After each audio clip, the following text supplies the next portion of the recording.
assuming 30 seconds.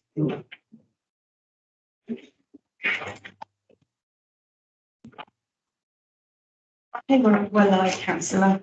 Yeah. We can start, yeah? Yeah, we can start. So, filming at the meetings is not that this meeting may be filmed or recorded, but the council for live or subsequent broadcast by the council's internet site or by anyone attending the meeting using the communication network. Although we ask members of the public recording or the opening of the meeting not to include the public sitting areas. I think everybody knows I'm not going Yeah, to. just you can just say just to confirm the meeting's notice item 1. It's noted, yeah. So apologies for absence, We have no apologies for absence, Chair. urgent business, No items of urgent business. declaration of interest. Yeah. Did anybody have anything to declare? No. It's not necessary, Chair, but I'm a trade union branch secretary. That's fine. I say deputations, petitions, education and questions. Chair, we've not received any this meeting. Is in minutes, pages 1 to 6. Yeah, okay, William. Yeah, thanks, Chair. So I chaired the last meeting. Dan, did we get the workforce development strategy 2019 circulated? Yeah, that's on the council internet site. The purpose of that was some qualities information, which I did circulate. Yeah, and I'm sorry to keep flogging the old dead horse, but remember I raised at the last meeting that when Councillor Ajay had the Cabinet Brief on Resources quite a few years ago, developed a use of consultant strategy. And I wondered whether we had any hard and fast rules about the use of consultants, or whether it was, I don't know, whether it was based on, I don't know, whether we had a use of consultants policy or not. No, we don't. Okay. And you're happy that we don't? Yeah. No, Darren, I was asking, Dan, are you happy that we don't? Well, it's difficult because first you have to define what you mean by consultant. What we do have is a process whereby agency workers, including consultants, are engaged. We've obviously, if it's a consultant paid through a company, we publish that on the website if it's over £500. And we have quite detailed management information to directorates on agency workers and consultants engaged. So we have a process and a policy for engaging agency workers, including consultants. But what we don't have is a defined use of consultant policy. Okay, all right, that's fine. I'm reasonably happy with that. Thanks. Thank you, Chair. Yeah. Sorry, Chair, can I? Yeah, okay. I don't think really that it's up to officers. I mean, cabinet members should comment because she's one of the people that always complains about the use of consultants and it's very expensive and all that. So if the officer is saying that, oh, well, it's not necessary, I wonder from a political point of view, what the cabinet member responsible, which is to say, given that she has had strong views about this in the past. Well, I had put my hand up before you, Councillor Ajay, but you were called before me. I was going to say that a large part of this is addressed by the recruitment policy that we all agreed at this meeting before. If correct procedures are followed in respect of recruitment and in-house recruitment, something that we brought back in, then the use of consultants will, in and of itself, be limited to a handful of circumstances in which they are genuinely needed. So then the question is, are you content as the cabinet member that given that the policy has been agreed and based on what the officer has said, are you content with this? Would you like to supply us with a copy of the policy that you had from the board so that we can see if it is something that would be useful? I believe very strongly that we are an organisation that relies rather too heavily on consultants, and I've made no secret of that. I actually think, though, that having a proper human resources function in the council will now mean that we're relying on our own staff and not reaching for consultants or going to Penna or Gately Sanderson or Hayes in the future. Chair, through you, I understand where you're coming from, but it's, I mean, from a business continuity point of view, it's going to be very difficult without the use of specialists at some point in time in the business in running the organization. So to say that, oh, totally, I mean, I take managers to task in my place of work when it comes to the use of, you know, if it's 2 months, 3 months, 4 months, then that's fine. But ad infinitum, that's not acceptable. But I think the issue really is given that, I mean, the policy that Councillor Bull is referring to is about 10 years old. This is 2021, and I'm just like trying to say that given where we are currently, are you content with what we have? Is, you know, irrespective, because you've said, well, previously we've spent X millions on the use of consultants. But if you are okay with it, then that's fine. If you aren't, then what are you going to do about it? If that's okay. Gideon? Yeah, within the next 2 minutes, I will circulate it because I've got a copy here. Yeah. Okay. There's two versions over a 6-year period, so that'll be fine. I can do that. Yeah. Thank you. Thank you, Chair. Yeah, if I could, I'd be more interested in what we want the outcome that we're trying to achieve rather than kind of whether we have a policy. Yeah. Do we want to achieve no consultants? Do we want to achieve and interims? Like the amount of interims that we have, I think, is always an issue, because if you have an interim for a certain amount of time, you should really be recruiting to that full time. And it's whether we want to give ourselves some targets to say, actually, we don't want this many consultants and or interims, and is the outcome of anything that I'm. Yeah.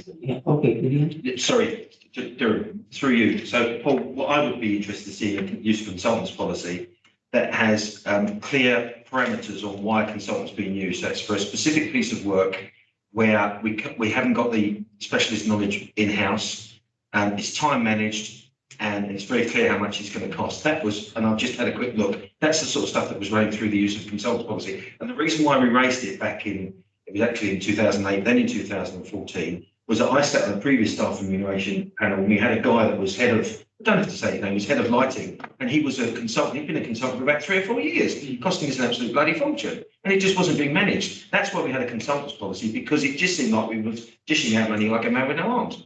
So we need to, yeah. Anyway, we'll park it. I think. Yeah, can I just one point? Just if we're going to be concerned about the money, which is always we're concerned about the money, then surely this is a budgetary item that needs to be escalated to somebody to say, you know what, this is our budget for consultants and interims next year. If we breach that, then it needs to go through another process, because if it's not budgeted for, I have a budget at work on consultants. If I go across that, I have to tell myself because I'm also the finance director, but if I breach that, then I have to write an extra myself. Chair, I did put my hand up. From a budgetary point of view, you can't really have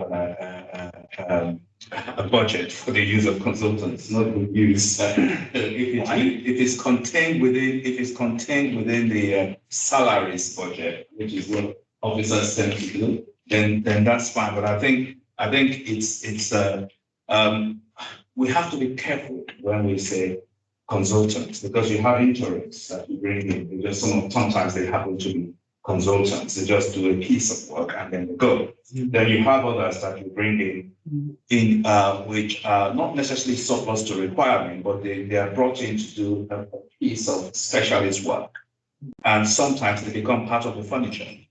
They do the job, and then they are kept on to do other things. They move them sideways, and that's part of the problem, But I think for me, the question that you asked is a very good one. Why have we brought in interims, whether they are called consultants or not? If they are in to fill the gap where there's a vacancy, then that's fine. You go down the recruitment action, you fill it, and that's fine. If they are brought in to do a piece of work, once that's done, in terms of continuity, then they move on, then someone else picks it up who is permanent. So those are the type of stuff that we should look at in terms of the output. So if you bring in Penna for recruitment purposes or to do other pieces of work, then they do their bit and then they move on. So that's it. I haven't got issue with that. Okay, what do you do? Right, okay.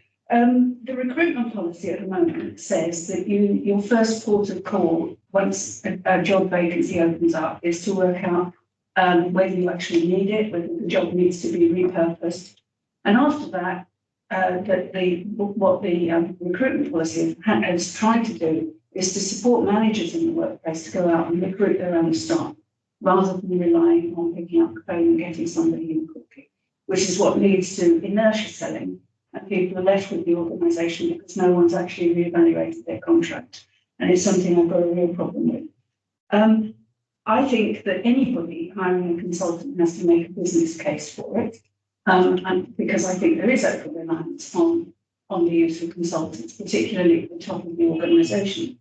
I've suggested, and will be pursuing, my voice is going, that we make a distinction between interims, consultants, and acting up positions, because that's another thing. People in this organisation act up into posts and refer to themselves as interims, when they are actually, they have a substantive post lower down the organisation. So I think all reports that come out should have on them the title, the job title of the person, and their name and their status, their role, so that we know where they are. But we also know where they are because we have those numbers reported to this committee regularly, the number of consultants that we're using in the organisation. But I haven't changed my position.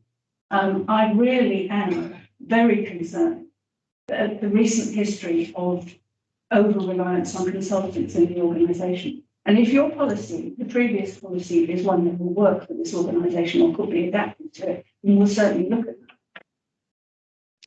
that. Chair, sorry, I think in terms of that's why I said we just have to be careful with the terminology.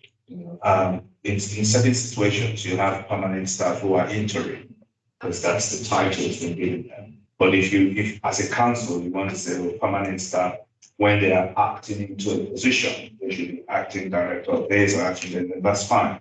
So if you bring in an interim to cover a position, an external person, you want to call them interim, then that's fine. It's just definition. So it's up to you or the organization which you want to use in terms of identifying them. As I said, I haven't got issue with the use of consultants per se. If they are here to do a piece of work for a period of time and then move on, then that's fine. But if they become part of the furniture, then we have a problem. That's all. Yeah. Can we agree the minutes, Chair? Yes. Can we? Yeah. Agreed? Yeah. Thank you.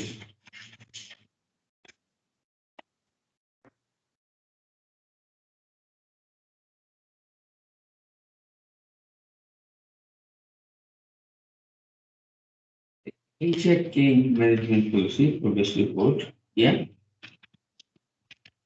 Are you going to give the report, please? Yeah. Yeah, thank you very much, Chair. This is a progress report. Members will know from the last meeting that we are looking at the restructuring, deployment, and redundancy policies as part of our ongoing policy review process. So this report updates members on the progress we've made with that and some emerging thoughts. We are currently engaging with trade unions on this. It is a quite detailed and quite complicated piece of work, but we are in the process of talking to our trade union colleagues about what we may or may not be able to agree in terms of a revised policy. And we'll look forward to bringing a further update at the next committee meeting around how we have got on with this. But you can see some of the initial comments at paragraph 6.10, looking to introduce a period of pay protection, looking at the trial period, and changing the redeployments policy from one that is at current grade only with a kind of voluntary one up, one down, to remove the voluntary nature of the one up, one down, so that we can look to mitigate redundancies, redeploy appropriately into jobs that aren't just at substantive grade but are up or down, with the cushion of a pay protection period for those that are redeployed to jobs that are a grade lower than their current job. Now, we don't expect to redeploy many people a grade below their current job, but it is right that there is a pay protection period when we do that. So those are the sorts of things that we are discussing at the moment. Like I say, it's a relatively complex piece of work, particularly combining 3 policies into one, but we are making good progress, and I'll bring an update at the next meeting. Thank you, Chair. Yeah. Chance. Oh, yeah. Oh, I think Julia was first. Yeah, yeah. All right. I was just going to comment here that we've had a policy over the years of having, of people being able to opt for voluntary redundancy and refusing a suitable alternative offer of employment. And this has substantially increased the redundancy bill over time because, if people fancy not, applying for another job, they can easily refuse what they're offered in the organisation, take a payoff and go to another authority and find a job there. So this closes that loophole, and the quid pro quo for this is our willingness to discuss salary safeguarding for a period which has never been part of the organisation before. So that's the conversation that we'll be having with unions, and actually they welcome this. I think it's made it a lot more difficult for them to handle restructures if there is a lot of negotiation around the alternative offer of employment. It can get very complicated. Yeah, Charles? Thank you. I was going to ask that question in terms of, which is fine, but in terms of time frame as well, I see at 7.1, you said December. So you said you bring another report. I don't know when the next meeting of this committee is, but December, we're now in mid-October. So that there's that in terms of the time frame. In terms of the point that has been made already about the pay issue, are we looking at 3 months to say, well, we'll deploy you, if not, you'll be made redundant, or is it 1 month or 3 months? Because we need to be mindful of that in terms of, well, I'm surprised that we're not really doing that, because most organizations, public sector, you have that, where someone is subject to redundancy and deployment. You cannot be deployed in a particular time, or you find an alternative job for them. They are there for 12 weeks or so, and if it's not suitable, each party then is able to apply, and that's that. But then there's the issue that kicks in with 55 rule of, if you made redundant at the age of 55, you're entitled to pensions as well. So I think it's not necessarily again, there's no budget for redeployment. I mean, for redundancy as such, it's the effect of making people redundant early who are 55 and above, because you have to obviously early access to the pensions, that creates the problem. So I think we need to look at that, and you can't necessarily say, well, because someone is 55 or 60, then you make them redundant, you force them to do a job that they are not suitable for, because you have to obviously provide them with training and all that. So I think it would be interesting. I don't want to get involved with that at that operational level, but we don't want to disenfranchise our employees, as it were, because they've been boxed into a corner and say, well, you must have it. And I don't also want a situation whereby, which is what managers do elsewhere, that they pick on, I'm not saying it's happened here, people who are just coming up to their 55th birthday and make them redundant just to avoid paying the what's it called, pension, access to pension. So we need to be mindful of all that. Because there are implications obviously for both the organization and especially the individual, especially now after the COVID. Can I just pick up some of those questions, Chair?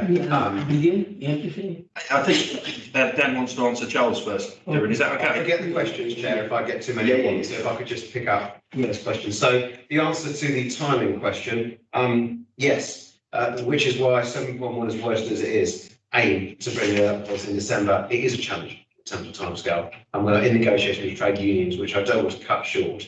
So we may not meet that in December. It might be the February meeting. Is the honest answer.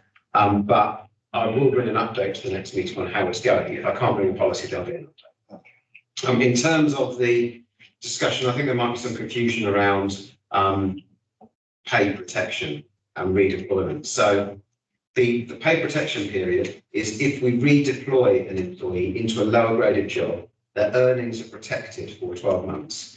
Your point, I think what you were talking about was trial periods and ensuring that the employee and the employer can work with the new job that we What's offer. the benefit? That's right. And that's slightly separate, but there is a trial period already in the policy, and a trial period will continue to be in the policy.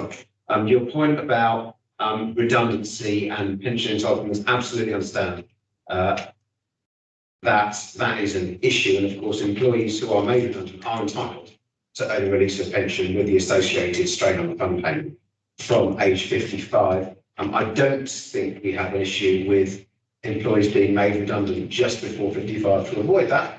I hear tell of it, but I don't think we have an issue here. I see no evidence of it.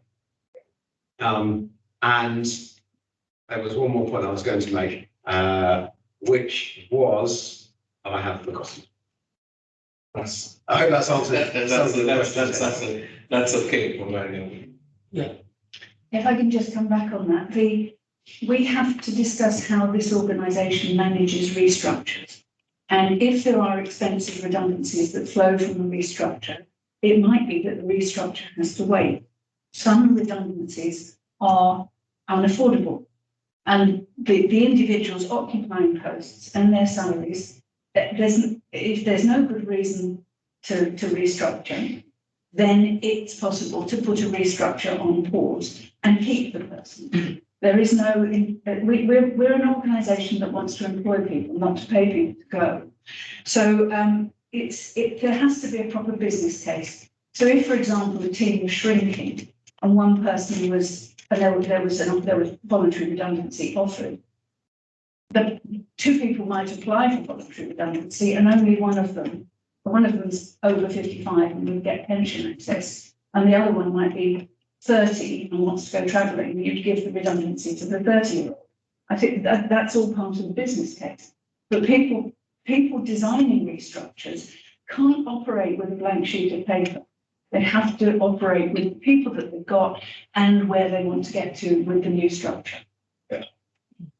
Chair, No, Gideon, Charles, Gideon. okay. Dan, can you I'm just looking at 6.10. Within the NHS, there's usually a certain number of defined spinal points for each band. Is it the same in Haringey in terms of grades? Yes. So what's the average number of spinal points per grade? Oh, it varies. They're relatively short, the grades here. If you were to push me for an average, I'd say 3. Fine. There are fewer points with the higher grades than lower grades. You see, because this policy would run into trouble if it was in the NHS, because most of the grades in the NHS have got between 5 and 7 spinal points. And the reason why I'm making the point is that you could go into a job, say at spinal point 2, then be redeployed for a year, and then go back to the grade you were at before, and all of a sudden jump up to the top spinal point. Whereas in the NHS, you go up every year. Do you go up every year spinal point in Haringey as well? Yes. Fine. So the fact that you've only got 3 spinal points it probably lessens the impact of this. It does, yeah. Okay, that's that. I mean, I think you touched on it in your presentation, and Councillor Davis did as well around trade unions have made representations. This should be longer. I'm sure those conversations are going on or continuing. I just want to say that it says the current trial period of 8 weeks for employees try out a new role following redeployment is considered to be too long. Why would that be considered to be too long?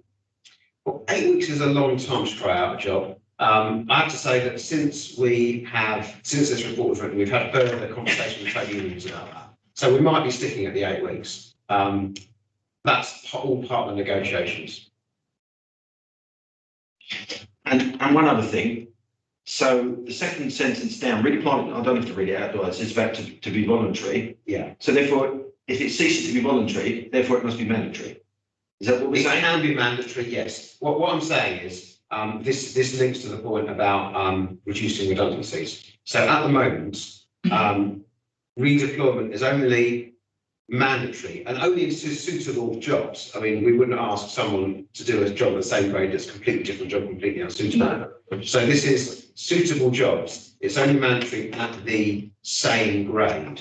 So if there was a job at a grade higher, which was considered suitable, Yeah, but the employee chose to take redundancy instead, according to the current policy, that would be fine. The employer would take redundancy and would have to employ a new employee at the job that's one grade higher. okay. What this change will do is aim to reduce redundancy by saying to the employee, no, we've got a suitable alternative job for you. It's one grade higher, but it is a suitable alternative. And like I say, our grades are relatively narrow. So that is a conceivable situation, that a job is one grade higher, but still absolutely suitable. And with the new policy, that would mean that the employee was redeployed to that job rather than made redundant with a redundancy payment, and we would need to employ somebody else to do the higher grade. That's fine. Thank you very much. Thank you, Chair. Okay, Charles. Yeah, I just want to come back to the point that Councillor Davis made about restructure and the role of members within that, because it's not all restructures that members can get involved in from an operational point of view. Look at the past, which has changed. So I think we just need to be clear when you're talking about that. It's whilst it's fine, but there's the issue of members interfering in operational matters. If the director or assistant director comes and says, oh, well, this restructure is required or is needed, or even head of service lower down, how members get involved in that. So I just want to focus on that and your views on that, because you've raised it. It's been an issue in the past. Well, it's not a place for members to get involved in restructures. It's a matter for HR to advise the managers concerned, and for the managers concerned to make a business case for what they're planning to do with their own team. Providing HR is clear on that, because the unions, as you know, do approach members. So, well, this restructure shouldn't be happening, and then members get involved and all that. So if you're clear that it should be HR advising the manager, and that is the situation, that's fine. Yeah. Thank you. Yeah. Just 2 points, just on Charles's point there. I think there isn't enough currently high-level guidance for managers and on what we would like a redeployment or restructure to do. I think that's the thing that I guess the council should get involved in, to make sure that there is that framework. So then there's clear guidance on how a restructure is handled. So then, as councillors, we can not get involved in the operational, but we are aware of the fact that there's a very good framework for them to follow. My other point was just to echo Councillor Bull's point on the 8-week trial period. Right, I wouldn't know, and I don't think a future manager would know whether somebody would be good at doing a job after 8 weeks. Right, I would consider that a minimum amount of time to see whether somebody could actually do a job, especially if it was, okay, they may have some transferable skills, but we're not completely sure. 8 weeks is 2 months. I would not be able to, if I went to a different department and I think that I can do it, but I'm not completely sure. I think we need to give people time. And it's better to have somebody comparing it, trying it out, than starting.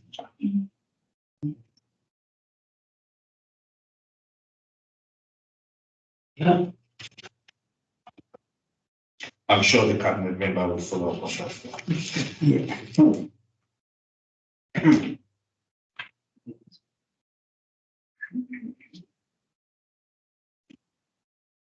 Is there any other questions? No. Yeah. Yes, we can move on. We can agree that Yeah, we can agree? Yeah, we agree. Agreed. Yeah. Yes. Is it being agreed or is it being noted? Yeah, Yes, noted. yes. Yeah. Yeah, now is the apprenticeship, yeah, update. Yeah, thank you very much, Chair. Shall I introduce the report? This is a report specifically requested by the committee at the last meeting, a detailed update on apprenticeships. So I don't plan to go through it in huge detail, but I'll just pick out some salient points, which is that Haringey's levy is approaching £900,000 a year. So that's the level of apprenticeship levy, about £74,000 a month. The current levy fund available for council to spend is 1.8 million. And what we have been doing is developing a strategy and a plan to increase the number of apprenticeships at Haringey. Now, that plan has seen considerable success with the numbers increasing substantially. You'll see that in Appendix B with the apprenticeship data. And we'll be taking a three-pronged approach from here on. Recruiting apprenticeships by default. So that is for our entry-level jobs at lower grade. Wherever possible, we anticipate it to be possible, about 3/4 of the cases, recruiting employees on apprenticeship. So bringing them in as apprentices and training them in either a specific job-related role or something more general around data, project management, whatever skills are useful in the job or to the council going forward. The second prong, career development qualifications, that is development of our existing workforce. So that's taking our existing workforce and investing our apprenticeship levy in training and developing our employees in the skills that they need to do the jobs now and for the future of the council. And the third prong is around apprenticeship development schemes. So that's specific schemes that we are taking part in to increase our number of apprentices around change management, around graduate programs and emerging leader programs. So partnering with quality providers to ensure that we have some apprenticeship programs running in the council. You'll see at Appendix B the data. We currently have 72 apprentices within the council, which contrasts with 25 in 2019. Thank you very much. Yeah. Thank you. I think it's great progress. So when we first started looking at this kind of nearly 4 years ago, like we were doing very, very little. So I think the kind of resources being put into the team, I think is obviously bearing fruit. Just some questions on the £1.8 million. I know that the government can claw back that money at some point, and I wondered at what stage do they start clawing that back, and when are the thresholds for us to use it? The point 6.5, it says that we can transfer up to 25% of our levy funds to small and medium-sized businesses. It says that we work with Haringey Works to transfer some levy funds. Have we engaged any private companies locally to transfer any of those funds? And if we have, who are they? Okay, if I start those questions, Chair. Yeah. So the levy funds are available for 2 years, and after 2 years they return to the government. That's why the levy fund pot is 1.8 million, it being 2 times £900,000 effectively. So if our levy per year is £900,000, the maximum we will ever have is 1.8 million, because that represents 2 years of our levy. And so after that, the money goes back to the government, and we haven't eliminated that, we are reducing. So until we spend £74,000 a month on apprenticeship levy funded schemes, we continue to return money to the government, which is why we are looking, as well as our career development qualifications, at the other schemes that I've outlined in the paper to reduce that. Your question around apprenticeship funding and transfers to other companies, I would have to take away. Human resources aren't responsible for working with local businesses. That's the Haringey Works team. I'll have to ask them the question. Yeah. Thanks, Darren. Yeah, so Paul already asked, because there was obviously quite a lot of concern raised by members over the last 2 or 3 years about the amount of levy we were giving back. People were getting themselves quite irritated, and actually, when we were looking at other local authorities, Hackney was put up with some paragon of virtue when it comes to this. But actually, when you drill down into Hackney, they were using the levy to bring the apprentices in and train them up, and then there was no job at the end for them. So that's not really, that's just sort of papering over the use of the levy, which is not good. This, from what you've said, looks like we're moving in the right direction. And with my previous cabinet hat on, I think working with Haringey Works is excellent. I'm sure Councillor Davis will agree. They are top class.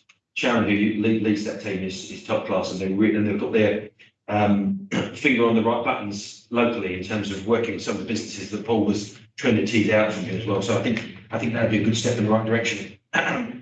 In terms of best practice, have we done any benchmarking against other local authorities, given our setup is slightly different because of the way HR had been, the HR service had been outsourced quite a few years ago. It's not like that in other local authorities. In addition to that, just one other observation. I'm sorry to keep banging on about Barry Phelps in procurement, but I know from my conversations with Barry and under the cabinet brief procurement is one of the business units, for one of a better expression, that's very good at having apprenticeships. And again, if we identified, and I think I've asked this before, and I'm sorry I'm asking it again, have we identified some business units where it's easier to have apprenticeships than others, and others where they've actually shown some real initiative and strategic vision in terms of reaching out to apprenticeships where it wouldn't be obvious that apprenticeships would fit in with those business units? I think that was it. Yeah, because on page 18, so if colleagues want to have a look at page 18, I think procurement actually sits under environment and neighbourhoods.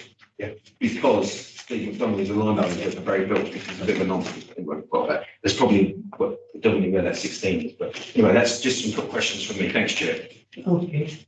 Yeah, if I could come back on those, Chair. So I don't know the detail of where exactly the apprentices are, but yes, we have worked with procurement. And yes, we know they are keen on apprenticeships. One thing that I should have mentioned is that we recently, in order to test the internal market for appetite for apprenticeships, the Human Resources Service, using some one-off funding, agreed to fund the first year's salary of some apprentices, just to kind of sales intro, if you like. And we have had some applications for that, less than I was expecting, but we have had some.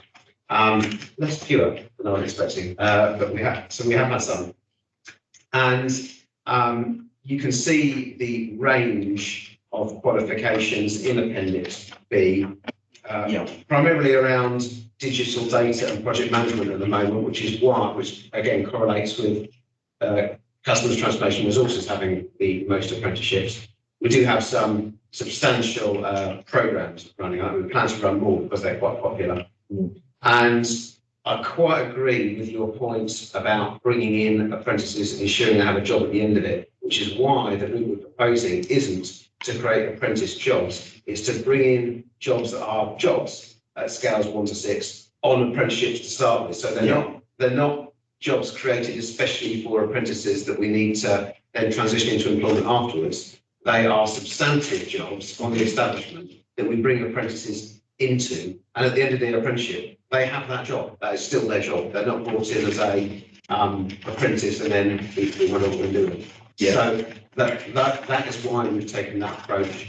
In answer to your question on benchmarking, we haven't done any formal benchmarking. It's extremely difficult. If I was to there'll be a scale from almost nothing to even just amongst local boroughs. So puts loads of resources into it, and we are moving up that scale. So we have put in more resources than we did, and we would like to continue that. And in order to continue that, your members will see when they look at the budget that there is a revenue growth billion for human resources to continue this good work and ensure that we deliver on what's in the plan.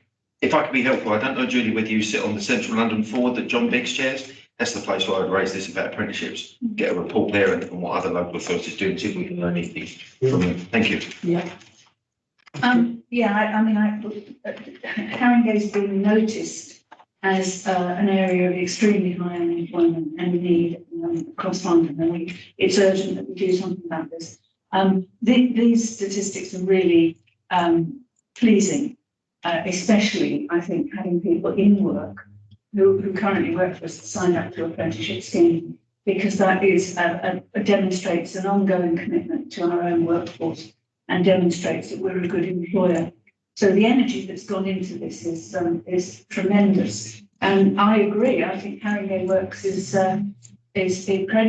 working incredibly well at the moment, and we are looking at ways of putting together training programs and apprenticeships for all sorts of people. The 62 travel buddies that we recently insourced have been put up because they've got the middle of the day section where they can be taking a training course. Simon Beer at Howells is looking at a way of supporting them to improve their qualifications now that they're working for us and that they're on a decent wage. Okay. Yeah. Yeah, thank you. It's 5.2 agency workers. I note what you state there, but is there a time frame? Whilst I accept that you can't use apprentices to replace agency workers, but there's going to be a strategy of how that's done. It was the time frame for that. Sorry, which paragraph? 5.2 agency workers. Am I reading the wrong document? I haven't got. Yeah, because there isn't a 5.2. I was getting a bit confused, Charles. Is this? Hang on, Page 16. Page 15, appendix 16. Oh, in the appendix. Ah. Oh, apologies, in the appendix. Apprenticeship development schemes, 5.2. Yeah, so this is a piece of work that we would like to start looking at how we can replace agency workers with apprenticeships in the longer term. It's not a quick fix, but we are looking to reduce our agency spend and increase the numbers of apprenticeships, and that does seem like a way to do it. So at the moment, there isn't a timescale, but I do know that we are never going to be in a position to be able to replace all agency workers with apprenticeships. So that's not realistic. But this is a piece of workforce planning work, which is longer term. How long is a piece of string? I don't know. At the moment. Okay. Yeah. So just one other question, just on the career development qualifications. So we've currently got 73 existing employees on doing like an apprenticeship in work. Yeah. How do people find out that it says that it's not limited to senior levels, but how do we engage people with those kind of qualifications? And also, how have we got like a partnership with like a university or college who's delivering those? Because like I'm an apprentice at the moment, I'm an apprentice, and it's only because my organisation is partnered with a university. They always come to us and say these are the things that could be really beneficial. Yeah, a very good question. I'll answer them in turn. So how do we engage people with apprentices? That starts with my learning and development team, who identify, working with the HR business partners and with directors, what the opportunities are and what the skills needs are in each area.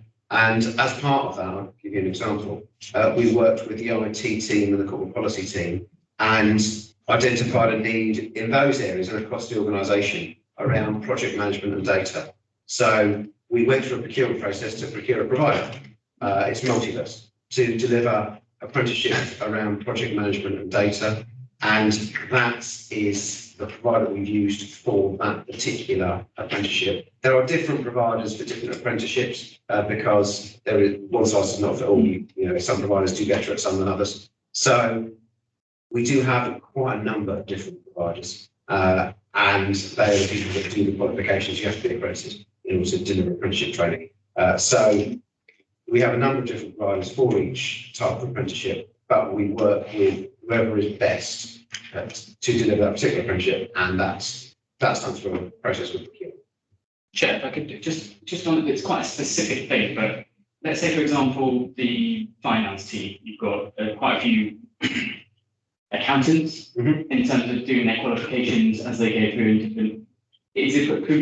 Are we able to use the apprenticeship levy cash to put them through their next qualifications? Is that something that can be used? We do already, councillor. So if you see on here, professional accountant, ACCA, 4 employees. I think the provider for that is SIPFA. So yes, we do already. We can use. But we do. So if the organisation has an accredited apprenticeship, and it can be right up to senior levels. So we've got, as you see, just 2 down from that Master of Business Administration. Yeah. So yes, we can do. Okay. Yeah, sorry, Charles. Yes, just to follow up on that, I mean, some organizations, they have departments, directors identified where those roles or certain roles are identified as candidates for apprenticeship. Do we have that? I note what you said in response to, again, they're working with HR business partners and all that. I think it would be useful if we have to identify a number of positions within the organization that we can actually train people. as using that apprenticeship as a way of, developing internal staff as well on promotion. I think maybe we should look at that. We haven't started that way. Yeah, we do that work. So in the finance team, there are different levels of apprenticeships. So we know which is appropriate for which type of job. So that work is already ongoing. And the apprenticeships by default work will identify the jobs that we're bringing in, what apprenticeship is appropriate and what apprenticeship standard and level is appropriate for that type of job. So yeah, that work is ongoing. Because I'm again just thinking aloud in terms of our environment, the noise, gardening, what they call and the enforcement officers. Those are roles that we could develop people into. Absolutely. So save us a lot of money. I think it's a probably good. Okay. Thanks. Yeah, couldn't agree more. Yeah, then, I've noticed the arborist and the horticultural and landscape operative posts.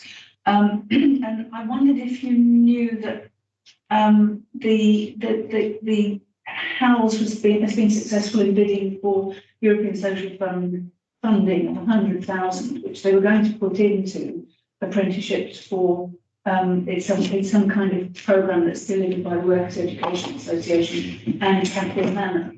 And I was already suggesting that they look for ways to expand that. And I wondered if they contacted you, if they could buy into your promotional scheme, your buy one, get one free arrangements for people who want to try out, because that may be an element of match funding there that would mean that they could double that. And that is an area that the council really needs in terms of parks, gardening and estate gardening and all that sort of thing. So if I forget to speak to Helen or Simon, would you be able to drop them an email and ask I will. questions? Yeah. Well, I mean, always happy to talk. That funding has been spent, and I don't have any other one-off money. But always happy to talk about how we might be able to look at match funding in the future. Sure.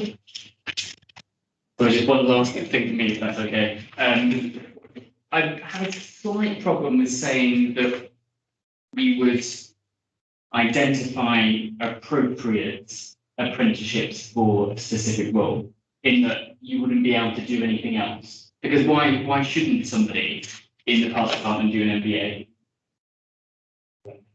Purely a point. No, if I could answer that one. Yeah. It's not an unreasonable point. The point of the council's at now is that we are developing this approach and we kind of have to start somewhere. So at the moment, we're looking at things that develop the person and the benefit to the council. Yeah. Don't get me wrong. No. I'm not saying that a member of park staff having a business management qualification wouldn't be a benefit to the council. But I think that's a future step. But the principle I agree with. yes. Yes, you want to? No, I was just saying that it sounds like that's it. Okay. Yes. I think, Darren, we need to note the report 3.1. Yeah, Okay. yeah.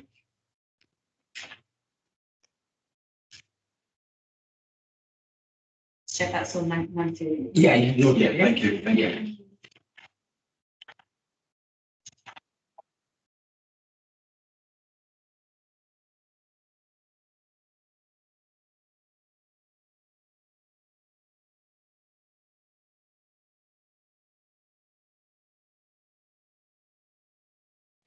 It's a people report. Yes, yes. The people report. Yeah. Thank you, Chair. If I could introduce Karen, who's Head of Reform and Transformation Award, who will be presenting this report. So this is our standard report that comes to each of the meetings. There's a few areas which I think probably is worth highlighting, and I'm of course happy to answer any questions. So 6.1.3, that talks about agency staff, so perhaps pertinent to the earlier discussion. Just to highlight that there has been a reduction in agency workers for this report.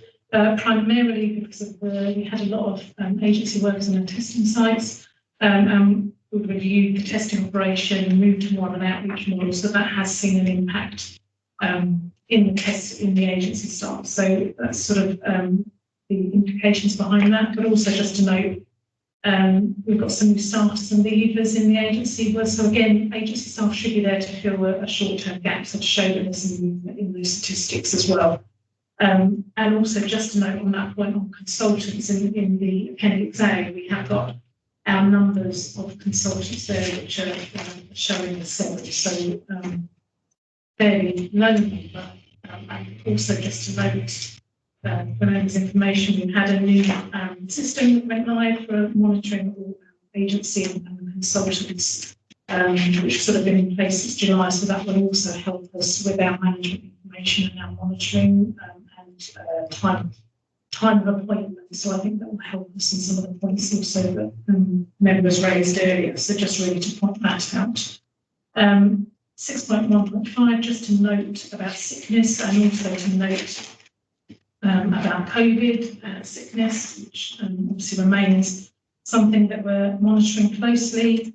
Compared to the last report, the COVID sickness has reduced in terms of staff members affected, and also number of days. But obviously, we'll keep an eye on that as we go into the winter period.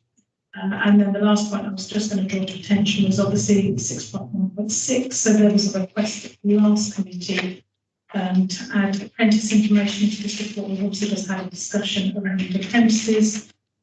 So we've added in the numbers by area.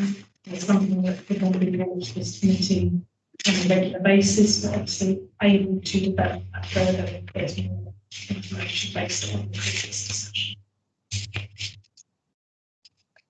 Yeah. Okay. Have you got any questions to ask? Yeah. Just wanted to ask on page 25, number of leavers aged under 40 leaving in the, so it's 88 and it's now 113. That seems quite high. And I wondered if it's people working on testing sites who might be, students or fresh out of college. And I just wanted the 7 consultants and interims to pick up on the point that was made earlier on. That's an annualised cost of £1 million, which is, I think I'd like to see a customary business plans being made for that kind of expenditure, because that's a lot of money. Yeah. In terms of just Julie's point on the consultants, I don't know whether it's possible to get longevity of those, how long the consultants have been here, because I think that is the kind of underlying issue here, is just actually how long do they stay for. If they're here for a certain amount of time for a certain project, and it's time limited and have a budget against it, then we probably don't have an issue. But if they don't stay for longer and it's outside of scope, then why is it here? My other point was just on 6.1.3 on the agency workers. I know that we've had a reduction because of the COVID testing sites. Do we have any kind of underlying agency figures where we know that there is high use of agency staff, just to give us an idea of whether, I guess, patterns are changing in those services as well? So I'd imagine in children we have.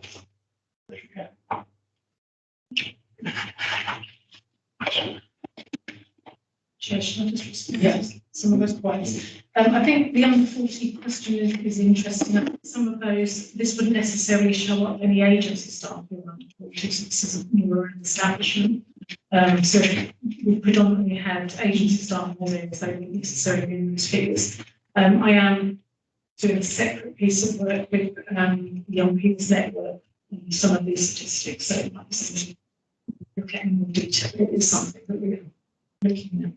In terms of consultants and the agency figures and the longevity, this new system will allow us to have much more transparency around that management information because it's all in one place. So certainly we could have look at those statistics internally and then see what trends that show. Absolutely.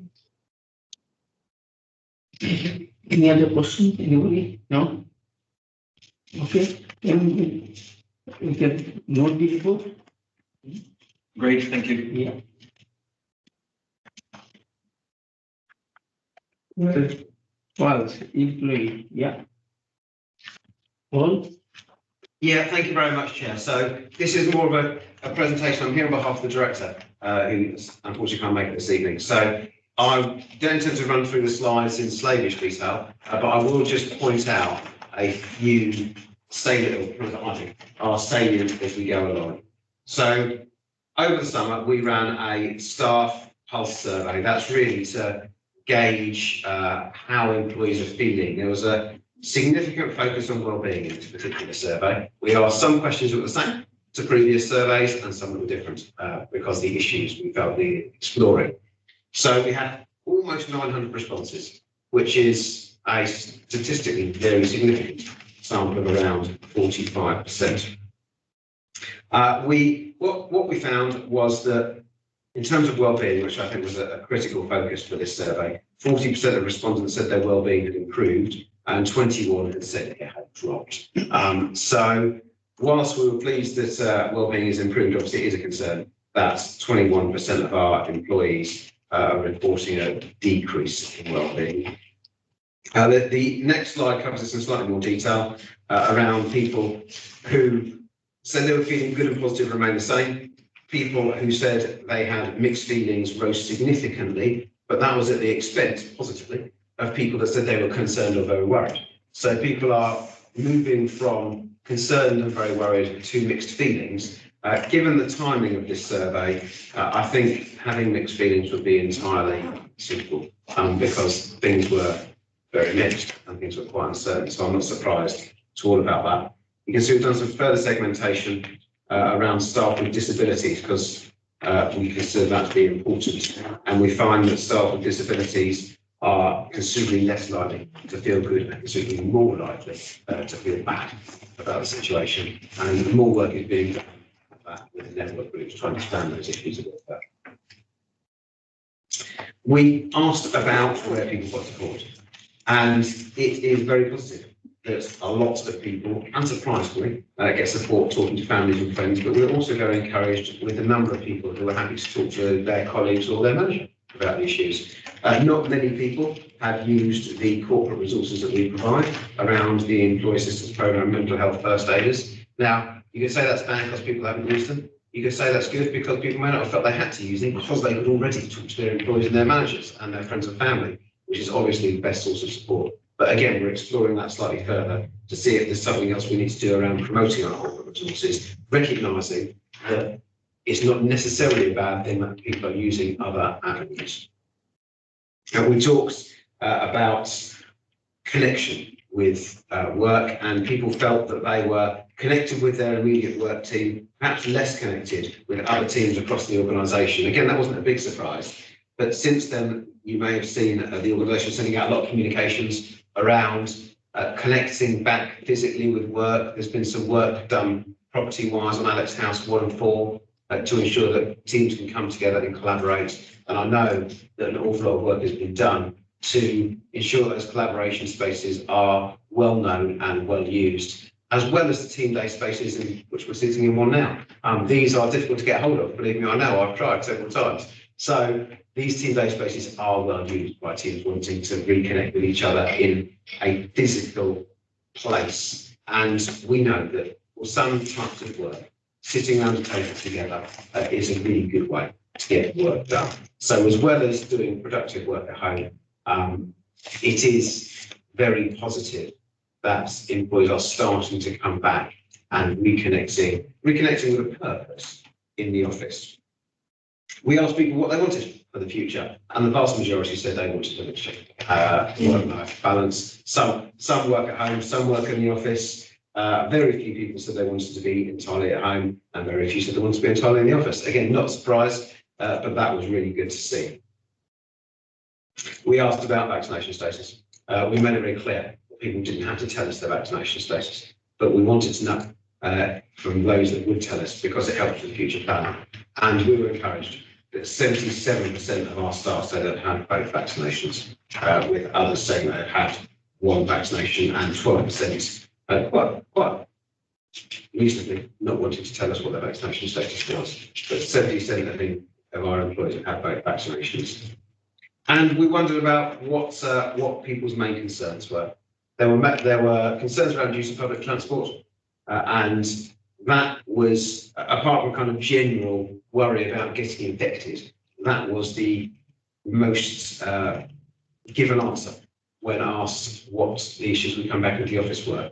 There were answers around office capacity, desks, the office environment, using public transport. The getting was a big worry for our employees from this survey. And then in the last slide, you can see just some general comments. Looking forward to coming back, just as productive in here whilst working from home. Don't want to commute every day. So again, a mix. People, our employees want a mix of office and home working, and that is what the organisation is looking to facilitate. Very happy to take any questions. Yeah. Charles. So, yeah. Thank you. Thank you for this sweet presentation. On slide 6, I think I am just a bit concerned where with staff saying that they would not be confident to speak openly with their manager. That is a concern, because how do you deal with that issue or whatever support mechanism you have within the organization? It's a mixed thing, it's a survey. I think we need to obviously look at how that's dealt with, and find out why they don't want to speak to their manager. I think at 10, what is this something in between? So again, there needs to be some clarification. You want to work from home, you don't want to work from home, you want something in between. What is it? I'm at a loss there, so on that. And then I think 12, yeah, you talked about public transport. And then when we go back to the in-between stuff, how can the organization assist in terms of probably if someone wants to come into the office for a couple of days a week, if they have their own means of transport, then that's fine. They have how can we facilitate it? Just to read on 3 of these slides. But overall, very mixed, good stuff. Just capture, how we engage with our staff. Yeah, it's just the most worrying one for me. It's not wanting to talk to your manager about the issue. So then how can your manager be of assistance? Yeah, if I could come back on just a couple of those, Chair, I absolutely agree with you, Councillor. The fact that people are saying they wouldn't be happy to talk to their manager is a concern, and it's something that the Chief Executive has personally explored and is exploring with the management group at the Let's Talk. You start saying she's personally experienced that. Exploring that issue, because you're right. People should be happy talking to their manager openly and honestly. And that's what we want as a council. We want an open, transparent culture that allows those sorts of things to happen. So that is being explored by the senior management team very specifically, because that was a concern around what we could do to encourage employees back to work when they're not confident on public transport. Obviously, those that have their own car, we have a car park, albeit limited, that is at the Civic Centre, and there is parking available in the rest of Haringey, close by in Wood Green. But I take the point that those that don't have a car, that is a difficulty, because there's only so much we as an employer can do. We can provide, and at the moment we are providing free parking at the Civic Centre.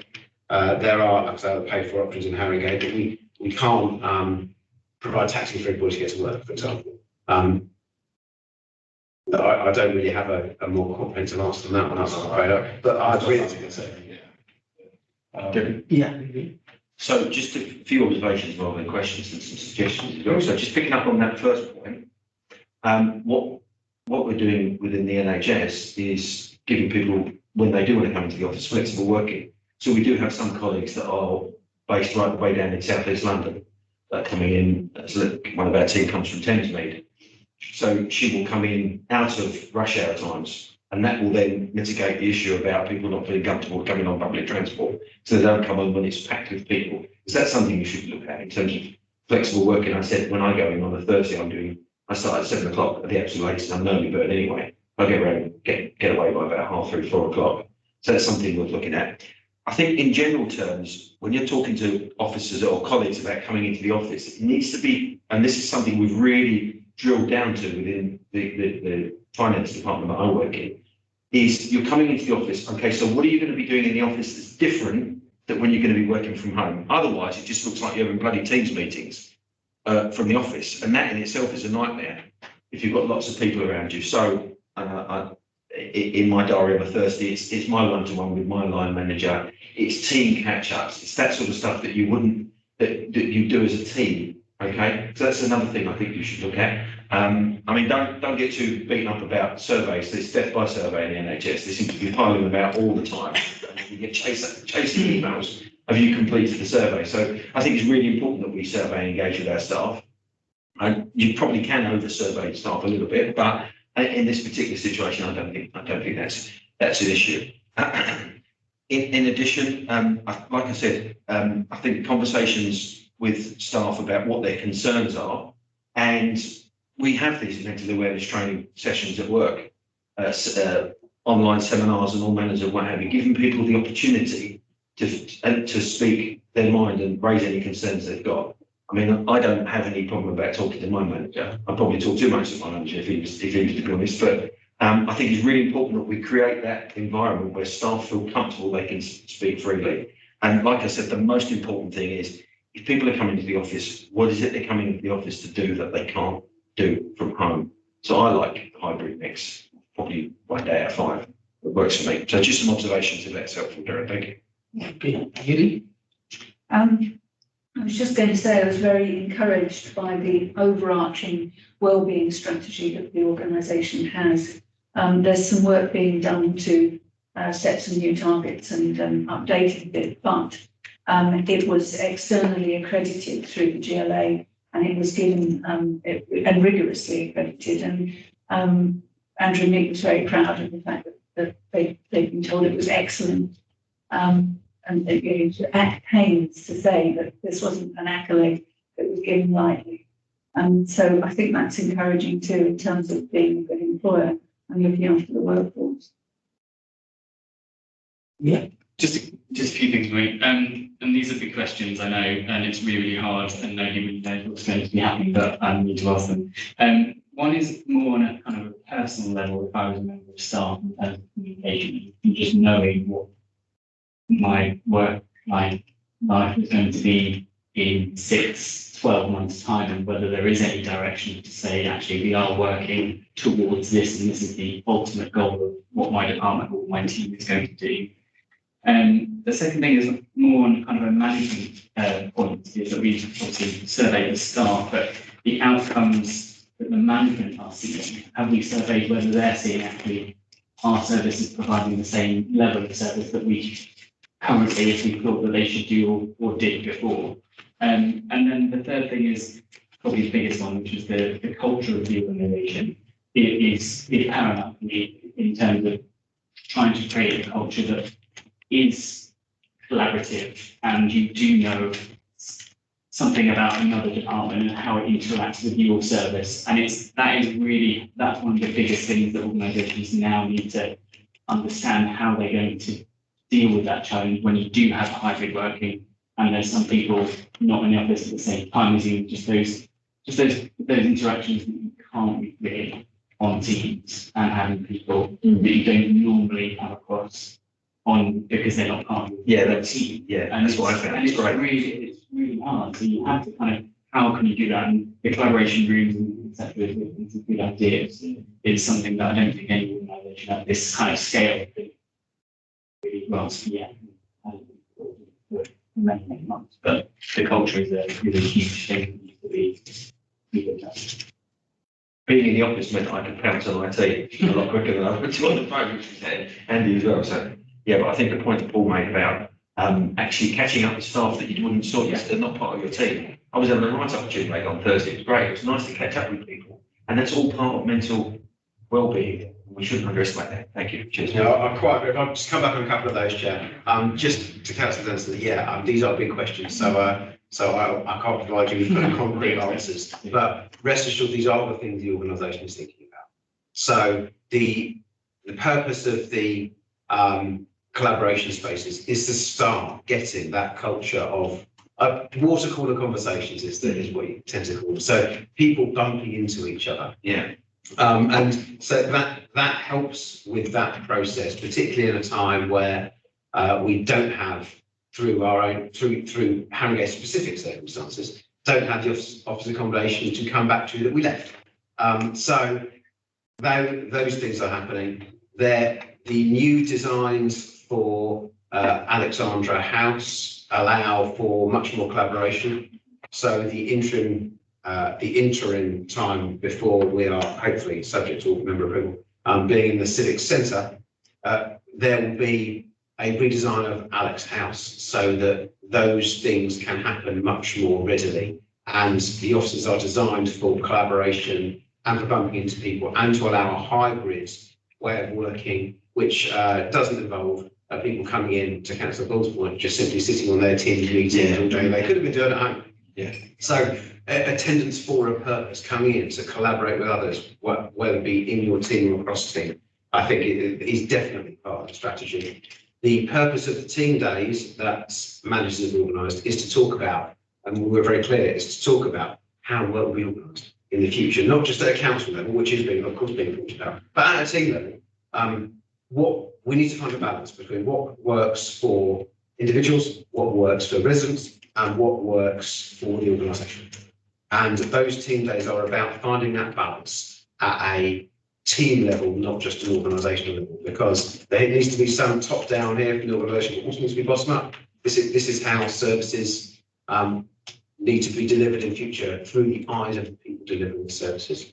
And to your point around, have we got a view on how services have been delivered and is it right? I think the council, and I speak personally here, but I'm sure I speak on behalf of others, is very proud of the way that the employees have delivered services over the past 18 months or so. Thinks that these services have been delivered are the best possible services in a very difficult environment, but will continue to deliver the same quality of service to residents that they come to expect. Yeah, I think just quickly on that point, it's like there's many studies which is where people are basically working on the edge, and that can only be sustained for a certain amount of time. We don't do crisis kind of management, and we are doing this at our maximum at a certain limit. At some point that breaks, so it's kind of making sure that they're not too far into that zone of critical working. I agree, which is why the questions on this well-being in the survey were so important, to try and tease out whether we had gone too far over that edge. Kieran, just one small point, if I may. So something else that I clocked. It doesn't look it, but I'm very keen on exercise and exercise a lot.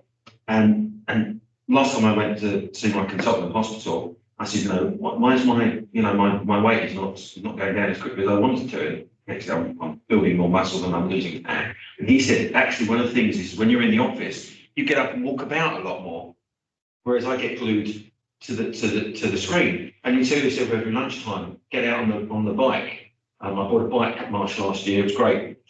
Getting around the wall and such like. Encouraging staff to have a little bit of physical awareness as well. Another benefit of getting them to come into the office is the fact that they will get up and move around a lot more. So I think that's something else that we ought to be talking to staff about. That's it. Thanks. Yeah, quite agree, Councillor Bill, and it works the same for me. If I'm sat at home, I sit sack potatoes in a chair and don't move. The main benefit is not having to iron a shirt. That's true. I think it says an online one actually. But just on your point about cycles, we obviously do have the cycle scheme which we promote for employees to get tax-free bikes, and we also lend out bikes at Alex House. That's good. For indefinite periods, I understand. You can come and borrow a bike and try it out, as long as you bring it back once a month on some Thursday for Dr. Bike to come and service it. We do lend out bikes as well, so. That's brilliant. And I was going to add, I've spoken to Stephen McDonnell about since New River has been insourced, whether it's possible for those facilities to be opened up to our staff at a discount or even for free, because it's been, the place has been fitted out with new stuff and extra staff have been hired. And it might be quite, it's the closest facility of its kind to Wood Green. Of course, the W3, you can go off at the bottom of Perth Road and just go across the road. That'd be perfect.